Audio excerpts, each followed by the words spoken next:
Alam mo na ba pag hindi ka nagsuot ng reflector vest, ay pwede ka magmulta na umaabot ng 5,000 pesos o makulong ng 1 taon.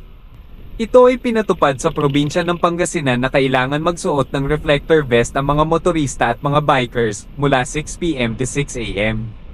Kung ikaw naman ay nakabag at may top box, dapat mo itong lagyan ng reflective materials.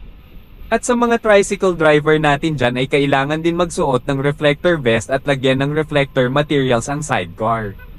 At sa mga bicycle riders naman ay kailangan din magsuot ng reflector vest at lagyan ng white light sa harap. Red light or orange light naman sa likod. Kung ikaw ay nahuli, first offense ay warning. Sa second offense naman ay magmumulta ka ng 1,000 pesos. Sa third offense naman ay 2,000 pesos. Sa fourth offense naman ay 4,000 pesos or kulong na hindi humigit 1 year, depende sa court order.